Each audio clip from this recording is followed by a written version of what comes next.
Welcome to a walkthrough. We are starting a new book, Leviticus. Its Hebrew name is Vayikra. We're going to do Leviticus 1:1 through 5:6. The portion's called Vayikra, which means "and he called." It is going to cover, the whole book is going to cover a lot of topics that I don't want you to get bogged down in the sacrificial system, but I want you to take the learning experience from the sacrificial system. There is no temple today. We're not making sacrifices today. Yeshua came and he was our sacrifice. I want you to look beyond that, and I'm going to try to refocus you through the book. A Rabbi Son quote is, "This book is about the substance, depth, breadth, height, and circumference of the Holy One's calling upon the lives of his people." Now, God is our King, and this book is about the protocol of approach, learning what it means to be holy. Part of that protocol will be to relearn or to learn what is our diet, what are our holy days, what is our moral code. God's going to touch on every aspect of our lives to transform us into who he would have us to be. So let's begin. Now the Lord called to Moses and spoke to him from the tabernacle of meeting, saying, "Speak to the children of Israel and say to them, when any one of you brings an offering to the Lord, you shall bring your offering of the livestock, of the herd, and of the flock. If his offering is a burnt sacrifice of the herd, let him offer a male without blemish. He shall offer it of his own free will at the door of the tabernacle of meeting before the Lord. Then he shall put his hand on the head of the burnt offering, and it will be accepted on his behalf to make atonement for him. He shall kill the bull before the Lord, and the priests, Aaron's sons, shall bring the blood and sprinkle the blood all around on the altar that is by the door of the tabernacle of meeting. And he shall skin the burnt offering and cut it into its pieces." As we're going through here, I want you to see if you can see Yeshua in here. "The sons of Aaron, the priests, shall put fire on the altar and lay the wood in order on the fire. Then the priests, Aaron's sons, shall lay the parts, the head, and the fat in order on the wood that is on the fire upon the altar. But he shall wash its entrails and its legs with water. And the priest shall burn on the altar as a burnt sacrifice, an offering made by fire, a sweet aroma to the Lord. If his offering is of the flocks, of the sheep, or of the goats, as a burnt sacrifice, he shall bring a male without blemish. He shall kill it on the north side of the altar before the Lord, and the priests, Aaron's sons, shall sprinkle its blood all around on the altar. And he shall cut it into its pieces with its head and its fat, and the priest shall lay them in order on the wood that is on the fire upon the altar. But he shall wash the entrails and the legs with water. Then the priest shall bring it all and burn it on the altar. It is a burnt sacrifice, an offering made by fire, a sweet aroma to the Lord." I want to point out something here too, is that the priests were not the ones killing this animal. It was the worshiper. "And if the burnt sacrifice of his offering to the Lord is of birds, then he shall bring his offering of turtle doves or young pigeons. The priest shall bring it to the altar, wring off its head, and burn it on the altar. Its blood shall be drained out on the side of the altar. And he shall remove its crop with its feathers and cast it beside the altar on the east side into the place for ashes. Then he shall split it at its wings, but shall not divide it completely. And the priest shall burn it on the altar, on the wood that is on the fire. It is a burnt sacrifice, an offering made by fire, a sweet aroma to the Lord." All right, apparently this one is done by the priest. "When anyone offers a grain offering to the Lord, his offering shall be of fine flour, and he shall pour oil on it, and put frankincense on it. And he shall bring it to Aaron's sons, the priest, one of whom shall take from it his handful of fine flour and oil with the frankincense, and the priest shall burn it as a memorial on the altar, an offering made by fire, a sweet aroma to the Lord. The rest of the grain offering shall be Aaron's and his sons. It is most holy of the offerings to the Lord made by fire. And if you bring as an offering a grain offering baked in an oven, it shall be unleavened cakes of fine flour mixed with oil, or unleavened wafers anointed with oil. But if your offering is a grain offering baked in a pan, it shall be of fine flour, unleavened, mixed with oil. You shall break it in pieces and pour oil on it. It is a grain offering. If your offering is a grain offering baked in a covered pan, it shall be made of fine flour with oil. You shall bring the grain offering that is made of these things to the Lord, and when it is presented to the priest, he shall bring it to the altar. Then the priest shall take from the grain offering a memorial portion and burn it on the altar. It is an offering made by fire, a sweet aroma to the Lord. And what is left of the grain offering shall be Aaron's and his sons. It is most holy of the offerings to the Lord made by fire. No grain offering which you bring to the Lord shall be made with leaven, for you shall burn no leaven nor any honey in any offering to the Lord made by fire.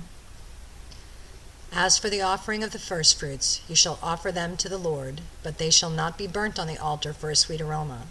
And every offering of your grain offering you shall season with salt. You shall not allow the salt of the covenant of your God to be lacking from your grain offering. With all your offerings you shall offer salt. If you offer a grain offering of your firstfruits to the Lord, you shall offer for the grain offering of your firstfruits green heads of grain roasted on the fire, grain beaten from full heads, and you shall put oil on it, and lay frankincense on it. It is a grain offering. Then the priest shall burn the memorial portion, part of its beaten grain and part of its oil, with all the frankincense, as an offering made by fire to the Lord. When his offering is a sacrifice of peace offering, if he offers it out of the herd, whether male or female, he shall offer it without blemish before the Lord. And he shall lay his hand on the head of his offering, and kill it at the door of the tabernacle of meeting. And Aaron's sons, the priests, shall sprinkle the blood all around on the altar. Then he shall offer from the sacrifice of the peace offering an offering made by fire to the Lord, the fat that covers the entrails and all the fat that is on the entrails, the 2 kidneys and the fat that is on them by the flanks, and the fatty lobe attached to the liver above the kidneys he shall remove. And Aaron's son shall burn it on the altar upon the burnt sacrifice, which is on the wood that is on the fire, as an offering made by fire, a sweet aroma to the Lord. If his offering as a sacrifice of a peace offering to the Lord is of the flock, whether male or female, he shall offer it without blemish. If he offers a lamb as his offering, then he shall offer it before the Lord. And he shall lay his hand on the head of the offering and kill it before the tabernacle of meeting, and Aaron's son shall sprinkle its blood all around on the altar. Then he shall offer from the sacrifice of the peace offering, as an offering made by fire to the Lord, its fat, and the whole fat tail which he shall remove close to the backbone, and the fat that covers the entrails, and all the fat that is on the entrails, the 2 kidneys, and the fat that is on them by the flanks, and the fatty lobe attached to the liver above the kidneys he shall remove, and the priest shall burn them on the altar as food, an offering made by fire to the Lord. And if his offering is a goat, then he shall offer it before the Lord.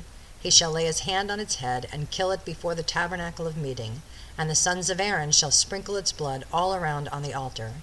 Then he shall offer from it his offering, as an offering made by fire to the Lord, the fat that covers the entrails and all the fat that is on the entrails, the 2 kidneys and the fat that is on them by the flanks, and the fatty lobe attached to the liver above the kidneys he shall remove, and the priest shall burn them on the altar as food, an offering made by fire for a sweet aroma.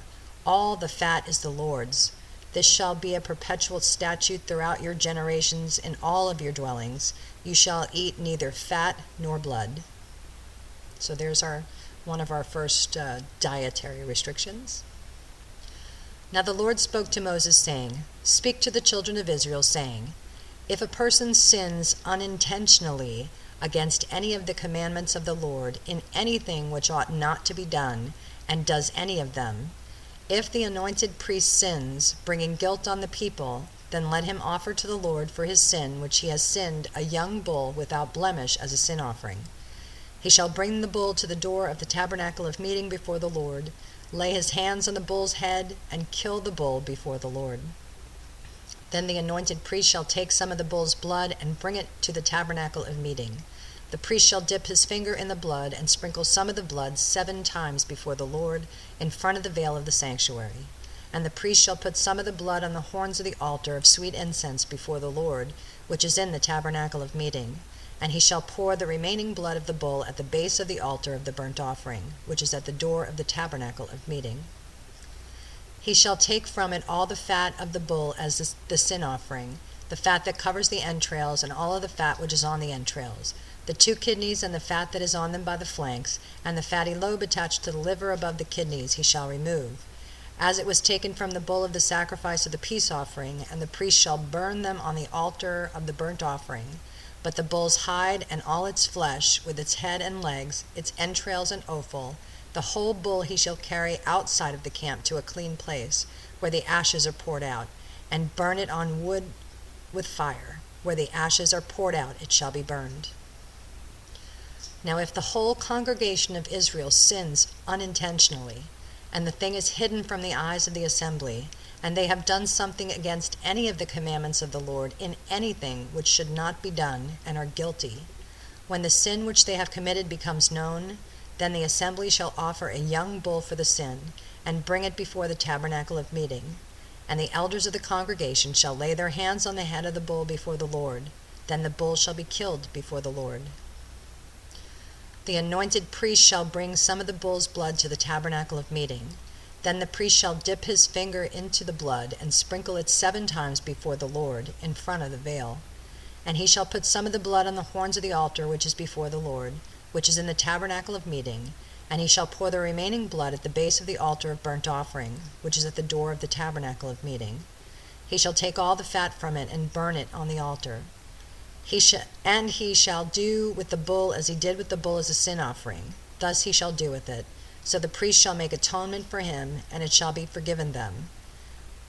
Then he shall carry the bull outside the camp, and burn as he burned the first bull. It is a sin offering for the assembly. When a ruler has sinned and done something unintentionally against any of the commandments of the Lord his God in anything which should not be done, and is guilty, or if his sin which he has committed comes to his knowledge, he shall bring as his offering a kid of the goats, a male without blemish. And he shall lay his hand on the head of the goat, and kill it at the place where they kill the burnt offering before the Lord. It is a sin offering. The priest shall take some of the blood of the sin offering with his finger, put it on the horns of the altar of burnt offering, and pour its blood at the base of the altar of burnt offering. And he shall burn all its fat on the altar, like the fat of the sacrifice of the peace offering.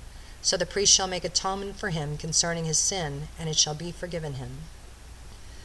If any one of the common people sins unintentionally by doing something against any of the commandments of the Lord in anything which ought not to be done, and is guilty, or if his sin which he has committed comes to his knowledge, then he shall bring as his offering a kid of the goats, a female without blemish, for his sins which he has committed. And he shall lay his hand on the head of the sin offering, and kill the sin offering of the place of burnt offering. Then the priest shall take some of its blood with his finger, put it on the horns of the altar of burnt offering, and pour all the remaining blood at the base of the altar.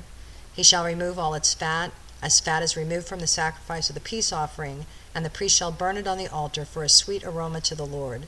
So the priest shall make atonement for him, and it shall be forgiven him. I just want to break in here for a second. All of these prescriptions for forgiveness of sins was, first off, all for unintentional sin. When it's known that you're doing something wrong, change your behavior. This, God wanted to make sure that it really got through to you how bad sin is. So you brought an animal to the offering, you killed it, you saw this blood everywhere, and so it made a real big impact on you. Now I want you to think about Yeshua, Jesus, and he is this offering. And these are, I want you to just picture him as you see these. If he brings a lamb as a sin offering, he shall bring a female without blemish, and he shall lay his hand on the head of the sin offering, and kill it as a sin offering at the place where they kill the burnt offering. The priest shall take some of the blood of the sin offering with his finger, put it on the horns of the altar of burnt offering, and pour all the remaining blood at the base of the altar. He shall remove all its fat, as the fat of the lamb is removed from the sacrifice of the peace offering. Then the priest shall burn it on the altar, according to all the offerings made by fire to the Lord. So the priest shall make atonement for his sin that he has committed, and it shall be forgiven him. If a person sins in hearing the utterance of an oath, and is a witness, whether he has seen or known of the matter, if he does not tell it, he bears guilt.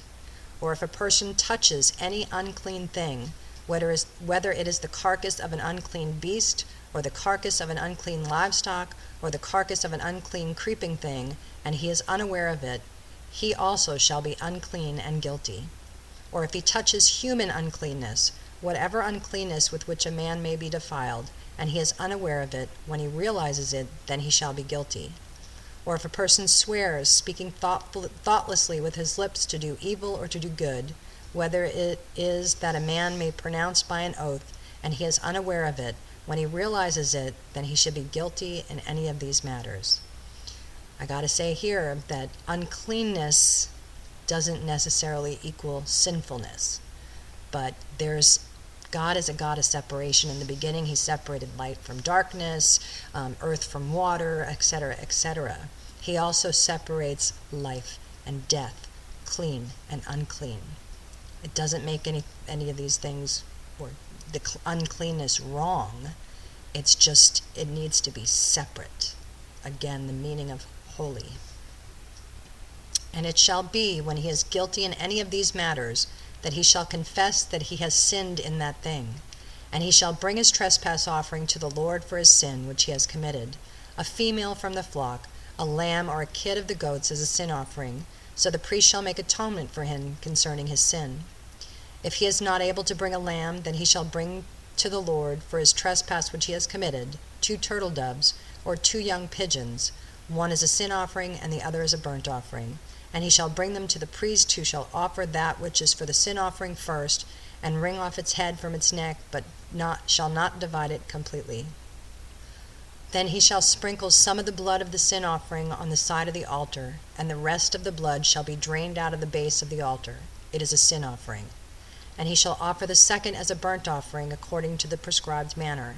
So the priest shall make atonement on his behalf for his sin which he has committed, and it shall be forgiven him. But if he is not able to bring 2 turtle doves or 2 young pigeons, then he who sinned shall bring for his offering 1/10 of an ephah of fine flour as a sin offering.